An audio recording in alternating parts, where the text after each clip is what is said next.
আসসালামু আলাইকুম। সবাইকে শুভেচ্ছা জানাচ্ছি। মাসুম মাহবুব দেখছেন ওপেন দ্য ইউটিউব চ্যানেল এবং মাসুম মাহবুব ফেসবুক পেজ। সংক্ষিপ্ত সময়ে আজকে অনেকগুলো খবর দেব আপনাদের। বাংলাদেশ প্রসঙ্গে জানাবো ইরান, আমেরিকা, ইসরায়েল প্রসঙ্গে। আবারও ইরানের সাথে ইসরায়েলের একটা বড় যুদ্ধের আশঙ্কা তৈরি হয়েছে। যেকোনো সময় ইরান ইসরায়েলের টার্গেট করে শত, শত মিসাইল মারতে পারে। এমন সম্ভাবনার কথা বারবারই আসছে কয়েকটা গণমাধ্যম জুড়ে। পাশাপাশি ইমাম আলী খামেনির পুত্র মুস্তফা খামেনি এবার হঠাৎ করে আরেকটি টার্নিং পয়েন্টে পা দিয়েছেন। সেটা কি? সুইজারল্যান্ডে যখন আব্বাস আরাকচির পা রাখার কথা, কয়েকটি সূত্র দাবি করেছে যে খামেনির পুত্র মুস্তফা, যিনি এখন সুপ্রিম কমান্ডার, লিডার, তিনি আব্বাস আরাকচিকে সুইজারল্যান্ডে যেতে নিষেধ করেছেন। কয়েকটি সূত্রের দাবি। আবারও বলছি, গণমাধ্যমে এখন সূত্রের উপর ডিপেন্ড করে চলতে হয়। কারণ কোন একটি মাধ্যম স্পষ্ট না বললে আমরা বিভিন্ন সূত্রের খবরগুলো আপনাদের দেবার চেষ্টা করছি।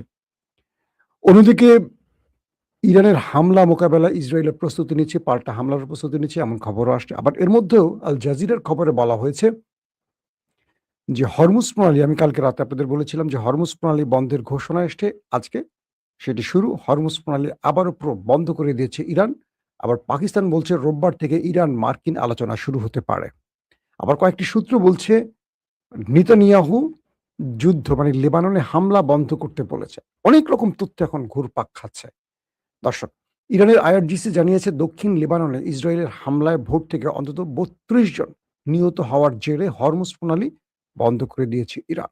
আবার পাকিস্তান জানিয়েছে ইরান যুক্তরাষ্ট্র অন্তর্বর্তীকালীন চুক্তি বাস্তবায়নের জন্য কারিগরি আলোচনায় রোববার সুইজারল্যান্ডে অনুষ্ঠিত হবে। মানে এক টালমাটাল এক অবস্থার মধ্যে পড়ে গেছে সবকিছু। মার্কিন উপরাষ্ট্রপতি জেডি ভেন্স বলেছেন তিনি কয়েকদিনের মধ্যেই সুইজারল্যান্ডে যাবেন বলে আশা করছেন। আবার ইরানের উপপররাষ্ট্রমন্ত্রী আল জাজিরাকে বলেছেন তেহরান ওয়াশিংটনের সঙ্গে কূটনীতিতে এগিয়ে যেতে প্রস্তুত, কিন্তু যুক্তরাষ্ট্রকে অবশ্যই নিশ্চিত করতে হবে যে ইসরায়েল যুদ্ধ শেষ করার চুক্তির শর্ত মেনে চলবে। ব্যাস, প্রশ্নবোধক খেলা এখানে শুরু হয়ে গেছে। পেছনে অনেক কিছু খেলা চলছে পর্দার অন্তরালে। আমেরিকা এই মুহূর্তে সবচেয়ে বড় চাপে আছে, কারণ ইসরায়েল তার কথা শুনছে না। ক্লিয়ার এক বাক্যে যে বিষয়টি বলে দিলাম। আমেরিকা বা জেডি ভেন্স পররাষ্ট্রমন্ত্রী দুজনেই ইসরায়েলকে ব্যাপক চাপে রাখছে। তারপরও কাজ হচ্ছে না। লেবাননে ইসরায়েলি হামলায় ৩২ জন নিহত হয়েছে। এই ইসরায়েল যে কাজগুলো করছে, কালকে রাতে অ্যাটাক করছে, আজকে অ্যাটাক করেছে। তারা সিরিজ কিন্তু অ্যাটাক করছে। ট্রাম্প চাপ দিচ্ছে, যুদ্ধ বন্ধ করছে, কিছু সময়ের মধ্যে আবার অ্যাটাক করছে। মানে ট্রাম্পের নির্দেশ তারা আর মানছে না। এই অবস্থায় ধরেন আমরা যেকোনো সময় বলতে পারি যে এমইউ যেই চুক্তিটি ছিল, এমওইউ, এটা ভেস্তে যেতে পারে এবং ইরান বড় আক্রমণের পরিকল্পনা নিয়ে রেডি হয়ে আছে। কয়েকটি সূত্রের খবর দিয়ে বলছি, মিস্টার মুস্তফা খামেনি তিনি আব্বাস আরাকচিকে সুইজারল্যান্ডে যেতে নিষেধ করে দিয়েছেন। তারা বলছেন যতক্ষণ আমাদের শান্তি চুক্তি, যেটাকে এমওইউ বলা হয়, তার ১৩ নম্বর আর্টিকেল আমেরিকা বাস্তবায়ন না করবে। ১৩ নম্বর আর্টিকেলে কি বলা হয়েছে? সেই ১৩ নম্বর আর্টিকেলে ইরান যুক্ত করেছে তার মিত্র লেবানন, ইয়েমেন সহ যে তার প্রক্সি বা মিত্র, তাদের উপর কোনো আক্রমণ করা যাবে না। এই প্রত্যেকটা ফ্রন্টে যুদ্ধ বন্ধ করতে হবে, হামলা বন্ধ করতে হবে। কিন্তু ইসরায়েল সেই ফ্রন্টে এখনো যুদ্ধ চালিয়ে যাচ্ছে, হামলা করছে প্রতিদিন। গতকালকে অর্ধশত মারা গেছে, আজকে এখন পর্যন্ত ৩২ জন। এক হিসেবে এইটুকু বলা যায় গত ২৪ ঘন্টা বা ৩০ ঘন্টার মধ্যে ১০০-র উপর মানুষ মেরে ফেলছে। এটা তো হিসেবের বাইরে আর কত হতে পারে? এবং ইরান সংযুক্ত করে দিয়েছে। লেবানন থেকে সকল ইসরায়েলিদের চলে যেতে হবে। মানে ইসরায়েলি সেনাদের চলে যেতে হবে। যত সেটেলমেন্ট তৈরি হয়েছে, অবৈধ বসতি তৈরি করেছে লেবাননের মধ্যে, বাড়িঘর দখল করেছে, সব ছাড়তে হবে। পাশাপাশি হামলা শুধু বন্ধ নয়, ইসরায়েলকে লেবানন ছেড়ে চলে যেতে হবে। কিন্তু নেতানিয়াহু এই বিষয়টি এখনো রাজি হচ্ছে না। আর ইরান বলছে যদি এই দাবি মানা না হয় তাহলে সুইজারল্যান্ডে পা রাখবে না ইরান। কোনো আলোচনা হবে না। প্রয়োজনে আবার লড়াই। ইতিমধ্যে ইরানের সুপ্রিম লিডার আইআরজিসিকে নির্দেশ দিয়েছে বড় হামলার প্রস্তুতি নিতে। তার মানে যদি আজকে রাতে লেবাননে আর কোনো হামলা হয়, এক বাক্যে বলা যায় চুক্তি ভেঙে যেতে পারে। চুক্তি বাস্তবায়নের আগেই ইসরায়েল তার পরিকল্পিতভাবে এটিকে নস্যাৎ করার খেলায় নেমে গেছে। দর্শক, পাশাপাশি আরো কিছু খবর এসছে এরকম যে মার্কিন ভাইস প্রেসিডেন্ট জেডি ভেন্স বলেছেন তিনি শীঘ্রই ইরানের সঙ্গে আলোচনার জন্য সুইজারল্যান্ড সফরে যাচ্ছেন এবং ফক্স নিউজকে দিয়ে এক সাক্ষাৎকারে ভ্যান্স বলেন, আমি আশা করছি আগামী কয়েকদিনের মধ্যে রওনা দেব, কিন্তু আপনারা জানেন এটি সব সময় একটি সূক্ষ্ম সমন্বয়ের খেলা এবং কূটনৈতিক প্রোটোকলের বিষয়। এবং আমার মনে হচ্ছে যে এটা অনিশ্চিত হয়ে যাচ্ছে, কারণ ইসরায়েল কোনোভাবেই এই মুহূর্তে আমেরিকার কথা শুনছে না। দর্শক, আসেন এবার কয়েকটি গুরুত্বপূর্ণ বিশ্লেষণে আসি। এই মুহূর্তে আমেরিকা যেটি চাচ্ছে, তারা যুদ্ধ থেকে বেঁচে ফিরতে চায়, তারা ইরানের সাথে আর লড়তে চায় না, কারণ ইরানে তারা পরাজয় বরণ করেছে। যদিও বাংলাদেশের অনেক বড় বড় ব্যক্তিরা বলেছিলেন ইরান হেরে যাবে, আমাদের বর্তমান সরকারের অনেক উপদেষ্টা আছে। আজকে দেখলাম পিনাকিদা ভালো বাস দিয়েছেন, আমি ভেবেছিলাম যে এটা নিয়ে কথা বলবো না। আমি যখন এই ভিডিওগুলো দেই আন্তর্জাতিক খবরের ক্ষেত্রে বাংলাদেশের প্রথম ২-৩টা চ্যানেলের মধ্যে আমার একটি চ্যানেল, আপনারাই বলেন যারা দীর্ঘদিন আমার চ্যানেল দেখেন। আমি যতগুলো কথা বলেছিলাম সংবাদে, ভবিষ্যৎবাণী না, অর্থাৎ দীর্ঘদিন সংবাদ করি বা সাংবাদিক হিসেবে যতটুকু স্টাডি মিলছে কিনা, শুরু থেকে এই কথাগুলো বলেছিলাম যে ইরানের কাছে আমেরিকাকে হারতে হবে যে কারণে, সে কারণগুলো উল্লেখ করেছিলাম, মিলছে কিনা দেখেন। অনেকেই বলছেন যে ভাই আমেরিকা পরাশক্তি, আমেরিকার ইরানের সাথে পারবে না। ইভেন আমাদের ডক্টর জাহিদ সরকারের বর্তমান উপদেষ্টা, উনি তো তার একদম বক্তব্যে বলেছিলেন যে ইরান কখনোই পারবে না, ইরানকে পরাজয় বরণ করতে হবে, আমেরিকা জিতবে, ব্লা ব্লা ব্লা, মানে একদম পুরো ইরানকে সে উড়িয়ে ফেলে দিয়েছে এবং আমেরিকার পুরো জয় দেখে ফেলেছিলেন। কি হয়েছে? 14টি শর্ত ইরান দিয়েছে, 14টি শর্ত আমেরিকা মেনে নিয়েছে, আর ইরান মাত্র 2টো শর্ত মেনেছে আমেরিকার। হাসবেন, এই 2টো শর্ত কি জানেন? এই 2টো শর্ত ইরান আগেই মেনে চলেছে। শর্তগুলো আমেরিকা শুধু ফেস সেভিং এর জন্য দিয়েছে, তার জাতিকে বোঝাবার জন্য। কি? হরমুজ খুলে দিতে হবে। হরমুজ তো আগে খোলাই ছিল, এই যুদ্ধ শুরুর পর না হরমুজ বন্ধ করছে ইরান। আর ইরান নিউক্লিয়ার বোমা বানাতে পারবে না। ইরান তো আগেই ফতোয়া দিয়েছে যে তারা কখনো নিউক্লিয়ার বোমা বানাবে না। ইরান কি এখন পর্যন্ত অফিসিয়ালি বলছে আমরা বোমা বানাবো? বানিয়েছে? 40 বছর ধরে একটা বোমা বানিয়েছে? বানায় নাই। আর যদি বানিয়ে থাকে সেটা গোপনে আছে হয়তোবা, সেটা তো ইরান ফ্লাশ করে নাই। তো এই দুটো তো আগে থেকে মানা। যে বিষয়গুলো তৈরি হচ্ছে এখন, আমেরিকা এবং ইসরায়েলের মধ্যে দ্বন্দ্ব তৈরি হয়ে গেছে। আমেরিকা ইসরায়েলকে ধমকাচ্ছে, ইসরায়েল মানছে না। আবার নেতানিয়াহু বিপদে পড়ে গেছেন, তার সরকারটা কোয়ালিশন সরকার, তাকে কয়েকটা জোট করে এই সরকার টিকে আছে। ওই জোট বলছে তুমি যদি যুদ্ধ লেবাননে না করো তাহলে আমরা জোট থেকে বেরিয়ে যাব, তোমার সরকার ভেঙে পড়বে। নেতানিয়াহু মহা বিপদে পড়ে গেছে। জেডি ভেন্স বলছেন নেতানিয়াহুকে, তোমাকে স্মরণ করে দিতে চাই এই পৃথিবীর কোন রাষ্ট্র তোমার পাশে নাই একমাত্র আমেরিকা ছাড়া। ট্রাম্প বলছেন নেতানিয়াহুকে, ইসরায়েলকে, যদি আমেরিকা তোমার পাশ থেকে সরে যায় ইরান তোমাকে ছিঁড়ে ফেলবে। এবং তিনি বলছেন, ট্রাম্প বলছেন, যদি এই যুদ্ধে আমেরিকা না জড়াতো ইরান ওই রাষ্ট্রটিকে, নেতানিয়াহু রাষ্ট্রটিকে একদম পিষে ফেলতো। ওই রাষ্ট্রকে ট্রাম্প বাঁচিয়ে রেখেছেন। বুঝতে পারছেন? আর কিছু বলা লাগে? ইরানকে নিয়ে ওই দেশটি যত অ্যাডভেঞ্চার করুক না কেন, ইরান তার লক্ষ্য থেকে এক চুল সরেনি। যে রাষ্ট্রটির কোনো বড় যুদ্ধ বিমান নেই, আধুনিক প্রতিরক্ষা ব্যবস্থা নাই, সেই রাষ্ট্রটি দুটো পরাশক্তির সাথে লড়াই করে বিজয়ী হয়েছে। এক হরমুজ, এটাকে নিউক্লিয়ার বানিয়ে ফেলেছে, আর মিসাইল এবং ড্রোন দিয়ে, সস্তা ড্রোন দিয়ে। তো এই অবস্থায় এখন আমেরিকা যদি ইসরায়েলকে শান্ত করতে না পারে, লেবানন ইস্যুতে বড় রকম রক্তক্ষয়ী সংঘর্ষ এবার বাড়তে যাচ্ছে। এবং এখন পর্যন্ত যেটা বোঝা যাচ্ছে, মুস্তফা খামেনি তার প্রতিনিধি আব্বাস আরাকচিকে সুইজারল্যান্ড যেতে যদি নিষেধ করে থাকেন, এই সংবাদটি যেটি পেয়েছি, হয়তোবা আগামী 2-1 ঘন্টার মধ্যে আরো কনফার্ম হতে পারবো আমার সূত্র থেকে যে খবরটি পেয়েছি বা বিভিন্ন আরাবিয়ান সোর্স থেকে, তাহলে যুদ্ধ আবার বাড়তে যাচ্ছে। তবে এখানে একটি খেলা আসতে পারে, সেটা কি? আমেরিকা ইরানকে বলতে পারে এই যুদ্ধে আমাকে তুমি মেরো না, আমি ইসরায়েলের সাথে নেই, প্রকাশ্যেও নেই, অপ্রকাশ্যেও নেই, লড়াইটা ইরান করুক ইসরায়েলের সাথে। যদি এটা হয়, আমেরিকার কার্যত সরে যায়, পুরো মধ্যপ্রাচ্য ইরানের পাশে এসে দাঁড়াবে, গোপনে হোক আর প্রকাশ্যে হোক, খেলা জমে উঠবে। তুরস্ক প্রকাশ্যে আসবে, পাকিস্তান প্রকাশ্যে আসবে, কাতার প্রকাশ্যে আসবে, সৌদি প্রকাশ্যে আসবে। এবং এতদিন ইরান যে মিসাইলগুলো ইসরায়েলে মারত, আরব রাষ্ট্রই অর্ধেক ইন্টারসেপ্ট করে ফেলতো। এখন একটা রাষ্ট্র ইন্টারসেপ্ট করবে না, প্রত্যেকটা মিসাইল এখন গিয়ে নেতা কাকুর বাড়িতে পড়বে।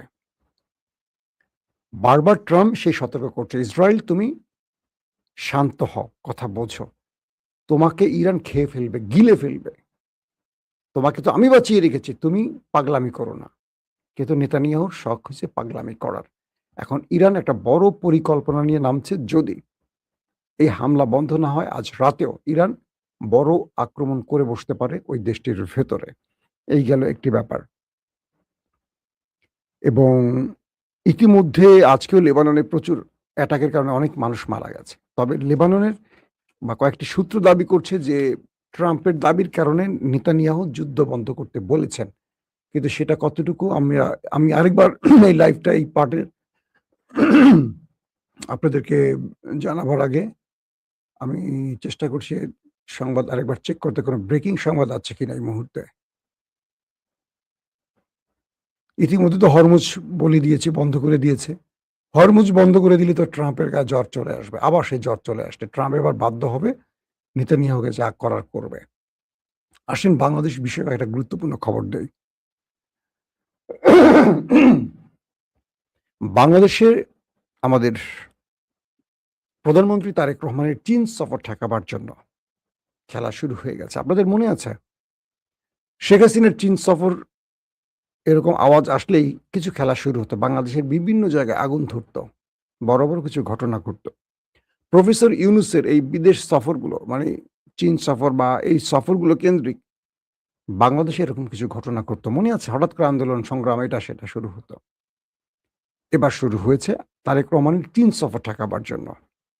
বিশেষ সূত্রের খবর, তারেক রহমান স্পষ্ট বলেছেন, খুব নিকটের খবর, তার ডানে বামের লোকদের খবর, পৃথিবী উল্টে গেল এই সফর ষড়যন্ত্রকারীরা বাতিল করতে পারবে না। তার নির্দিষ্ট মালয়েশিয়া, চীন যে সফরগুলো আছে সেটা হবে। ১ নম্বর খবর। ২ নম্বর খবর, তারেক রহমান আমাদের ইন্টেলিজেন্সকে শাসিয়েছেন। বলেছেন দেশের ভেতরে যেন কোনো ইন্টেলিজেন্স ফেইলিউর চোখে না পড়ে। তারেক রহমান এটুকু বুঝতেছেন যে হাসিনার রেখে যাওয়া লোকগুলো এখনো গুরুত্বপূর্ণ পদে আছে, তিনি এক ঝটকা সরাতে পারছেন না। এখানে তারেক রহমানকে একটা ভুল পলিসিতে আটকে গেছেন আমার মনে হয়। বিএনপি এবং জামায়াত ইসলাম বাংলাদেশে একমাত্র পরীক্ষিত বন্ধু। আমার মনে আছে কোনো একদিন কোনো একটি প্রোগ্রামে বিএনপির এক নেতা বলেছিলেন, বিএনপির নেতা, যে আমরা বিএনপির অনেক নেতাকে ততটা বিশ্বাস করি না যতটা জামাতকে বিশ্বাস করি। কারণ ২০ বছর জামাত আমাদের জন্য তাদের প্রথম সারির সব লিডারকে ফাঁসির কাস্টে ঝুলিয়েছেন আমাদের জন্য। স্রেফ একটি চাপ ছিল তাদের উপর, বিএনপিকে ছাড়ো। জামাত ছাড়ে নাই বিএনপিকে, তাদের সকল নেতাদের ফাঁসি হয়ে গেছে, টপ লিডারদের। ওই নেতাকে এবার কোনো মন্ত্রী পরিষদে রাখা হয়নি, কারণ সত্যটা তিনি বুঝেছেন, বলেছিলেন। আমি বারবারই আমার বক্তব্যে বুঝবেন, আমি দুটো দলকে একটা জায়গায় থাকতে বলি, কারণ জামায়াত এবং বিএনপি যতক্ষণ এক প্ল্যাটফর্মে থাকে বাংলাদেশ পথ হারাবে না। বাংলাদেশের ষড়যন্ত্রকারীরা ষড়যন্ত্র বাস্তবায়ন হবে না। কারণ পুরো হাসিনা তার ১৫.৫ বছরে, পুরো ইন্ডিয়া হাসিনা ১৫.৫ বছরে এই দুটো জোটকে ভাঙার চেষ্টা করেছে। শেষ পর্যন্ত বেগম জিয়াকে জেলে ঢুকিয়ে জোটটা না ভাঙলেও কার্যত ভেঙে ফেলার পর্যায়ে পড়ে গেছিল। এবং দেখবেন যে জামাত আর বিএনপির মধ্যে কোনো সমঝোতা ছিল না। কেন? বেগম জিয়া যখন জেলে চলে গেছেন তখন দলটা চলে গেছে ইন্ডিয়ান ব্লকের হাতে। বিএনপির মধ্যে ইন্ডিয়ান ব্লক, একটা ব্লক আছে, একটা বাম ব্লক আছে। এই ব্লকটা তারেক রহমানকে মেনটেন করতেন বা তারেক রহমানকে ভুল বোঝাতেন, যেহেতু সে দেশে ছিলেন না। এখন কি হচ্ছে দেখেন, ইসলামী ব্যাংক নিয়ে জামাতকে খেপিয়েছে, জামাত আজ খুলনায় বিশাল শোডাউন করেছে, সরকারকে সরাসরি হুমকি দিয়েছে, যদি আমাদের কি বলে যে ভোট হয়েছে নির্বাচন, সেই ভোটের ফলাফল, মানে জাতীয় সংসদ নির্বাচনে শুধু নয়, গণভোটের কথা বলছে জামাত, যদি এটা কার্যকর না হয়, গণভোট যেই পক্ষে হয়েছে মানুষের ভোট, সেই সমর্থনে সরকার যদি গণভোটের দাবিগুলো বাস্তবায়ন না করে, তারা বৃহৎ আন্দোলন করবে। জামাত সম্পর্কে একটা মন্তব্য করি, জামাত মোকাবেলা করতে হয়েছে তো দীর্ঘদিন আমাদের বিট করতে হয়েছে। জামাত সরকার থেকে নামাতেও পারে, সরকারে বসাতেও পারে। এটা বিএনপিকে মাথায় রাখতে হবে। এদেরকে হালকা করে নেয়া যাবে না। আওয়ামী লীগের ২ জন প্রেসিডিয়াম সদস্য হাসিনার সাথে বৈঠক করে বেরিয়ে কোনো একটি জায়গায় চা খেতে বসে আমাকে বলছিলেন, "মাসুম।" আমি বললাম যে, "আজকের আলোচনা কি?" আমরা সাংবাদিকরা নেতাদের কাছ থেকে তথ্য এইভাবে নিতাম। চা খেতাম, লিডার আসলে কোনো খবর আসছে কিনা of the record, on the record এই কথাগুলো বের করতাম। আওয়ামী লীগের সেই নেতাদের ২ জনই মারা গেছেন। বলছিলেন যে, হাসিনা বলছিলেন, "জামাত এবং শিবিরকে কন্ট্রোল করো, তাদেরকে নজরে রাখো। বিএনপি বাঁশি ফু দিলে চলে যাবে।" এটা কিন্তু হাসিনার কথা। সেখানে বেনজির ছিলেন, আরো অনেক বড়, বড় পুলিশ, র‍্যাব অফিসাররা ছিলেন। আওয়ামী লীগের প্রেসিডিয়াম মেম্বাররা ছিলেন। বলছে যে, আন্দোলন বাস্তবায়ন বা সরকারকে ধাক্কা দিতে পারে জামাত এবং শিবির। যে কারণে বৈষম্য বিরোধী আন্দোলনের কয়েকদিন আগে শেষ দিক দিয়ে এসে জামাত শিবিরকে নিষিদ্ধ করেছিল হাসিনা আরেকটা খেলা খেলার জন্য। তো আমি মনে করি জামাতের পার্লামেন্টে বক্তব্যগুলো শুনে যেটুকু বুঝতেছি তারা সরকারকে সহযোগিতা করতে চায়।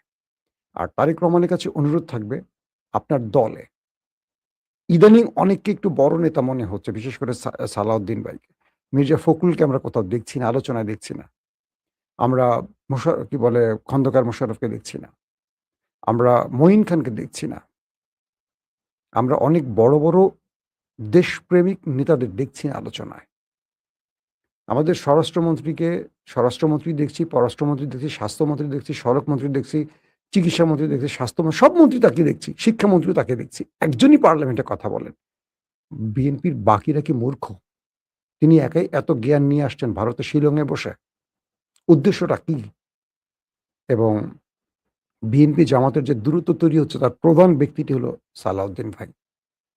আমি একজন বিএনপির অনুরাগী। বিএনপিকে ভালোবাসি, তারপরও কথাটা খুব সত্য সহকারে বলছি। এটা বিএনপিকে উপলব্ধি করতে হবে যে পেছন থেকে যারা খেলছে রংপুরকে আলাদা করতে চায়, রংপুর কেড়ে নিতে চায়, পলাশবাড়ীতে হুমকি দিচ্ছে, ঢাকাতে জয় শ্রীরাম স্লোগান উঠছে, সরকারকে আল্টিমেটাম দিচ্ছে, হুমকি দিচ্ছে সনাতন ধর্মীরা। কি হয়েছে বাংলাদেশে এই মুহূর্তে? শুভেন্দু অধিকারী পশ্চিমবঙ্গে জেতার পরে কি হচ্ছে পশ্চিমবঙ্গে জানেন তো? বলা হচ্ছে যে তোমরা নামাজ পড়তে চাইলে বাংলাদেশে গিয়ে নামাজ পড়ো, ভারতে নামাজ পড়তে পারবা না। এই পাড়ায় থাকতে হলে ধর্ম চেঞ্জ করতে হবে, হিন্দু হতে হবে।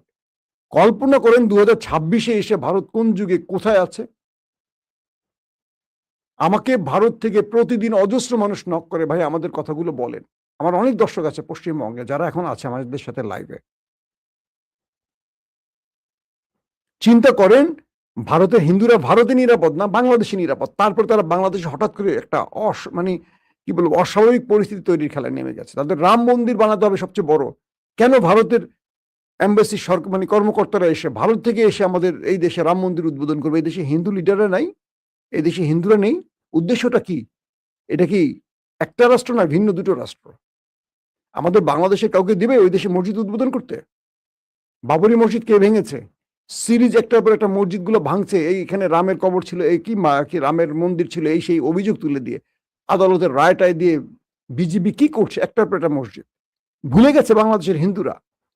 তারা বলছে যে আপনারা দাঙ্গা লাগাতে চাইবে না। দেখেন হিন্দুরা কালকে চৈতালি, অ্যাডভোকেট চৈতালি, এটা পুরোপুরি রয়ের মাল। সরকারকে বলবো এগুলোকে দ্রুত গ্রেফতার করেন। ইউনূস সরকারের সময় আপনাদের মনে আছে? চিন্ময়কে দ্রুত গ্রেফতার করে সব সামলিয়ে ফেলেছে। ইউনূস সরকারের সময় কিছু ভালো সিদ্ধান্ত ছিল। চিন্ময় দ্রুত গ্রেফতার, সব ঠান্ডা। এই চিন্ময় ভারতে গেছে একটা বড় পরিকল্পনা বাস্তবায়নের জন্য। এটা গোয়েন্দা তথ্য জেনে গেছে এবং সঙ্গে, সঙ্গে তাকে গ্রেফতার করে ফেলেছে। মজার বিষয় যে গ্রেফতার করছে তাকে আবার বদলি করে ফেলেছে। তার উপর চাপ চলে আসছে। অনেক কাহিনী আছে। আমার বিএনপির কাছে ছোট্ট কয়েকটা দাবি থাকবে। ১, এখনো তার জোটের মধ্যে জামাত বিরোধী দলে থাকুক, তাদের রাখা হোক। এরা একটা ভদ্র দল, এরা অভদ্র দল না। এরা বেশি কিছু করবে না। এদের সাথে ব্যক্তিগত আক্রোশ তৈরি করা যাবে না।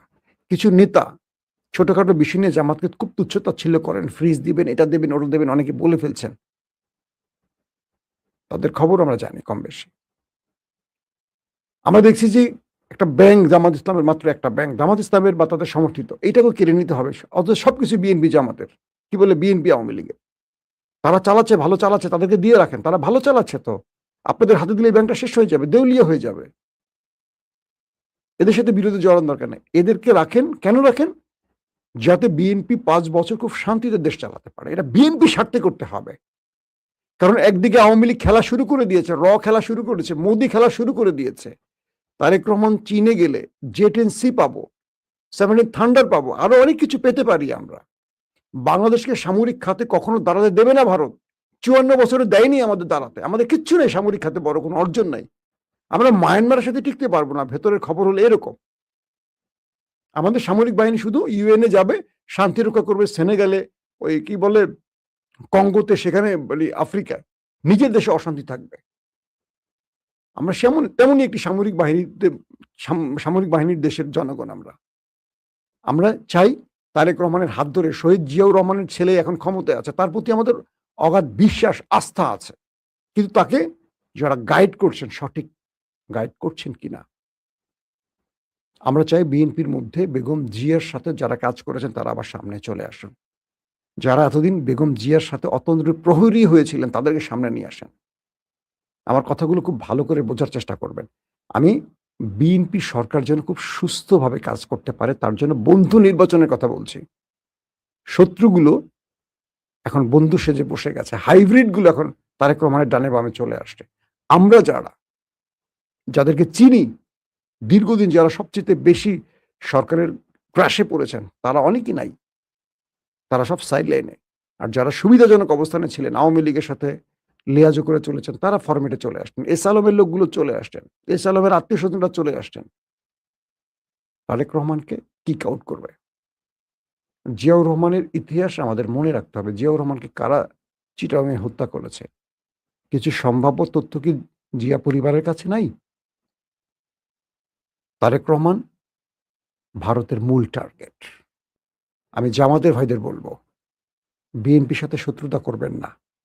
বিএনপিকে বোঝান। এই রাষ্ট্রকে রক্ষায় বিএনপি যদি বিপদে পড়ে, এই রাষ্ট্র বিপন্ন হয়ে যাবে। এই মুহূর্তে দেশকে রক্ষায় বিএনপির বিকল্প নাই। জামাত এখনো এই দেশ রক্ষার দায়িত্ব নেওয়ার মতো সক্ষমতা হয়নি জামাতের। জামাতকে আরো লম্বা সময় পার করতে হবে। তারা ভালো দল, নিঃসন্দেহে তারা ভালো দল। আমি তাদেরকে গালি দিচ্ছি না।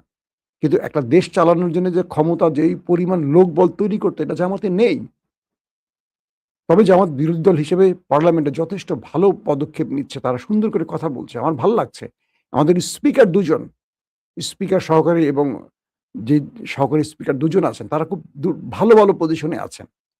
এভাবে চলুক পার্লামেন্ট। ভাল লাগছে আমাদের। কিন্তু যারা আমাদের দেশের মধ্যে একটা অস্থিতিশীল পরিবেশ তৈরি করার চেষ্টা করছে, আমি মনে করি আবারও সেই জুলাই যুদ্ধে আমাদের সবাই যেমন এক হয়ে গেছে, এইভাবে সেটাকে মোকাবেলা করতে হবে। বাংলাদেশ সমূহ বিপদের মুখে। এই বিপদ থেকে রক্ষা করতে হলে ঐক্যবদ্ধ হওয়ার বিকল্প নেই। প্রত্যেকে ভালো থাকবেন। আল্লাহ হাফেজ।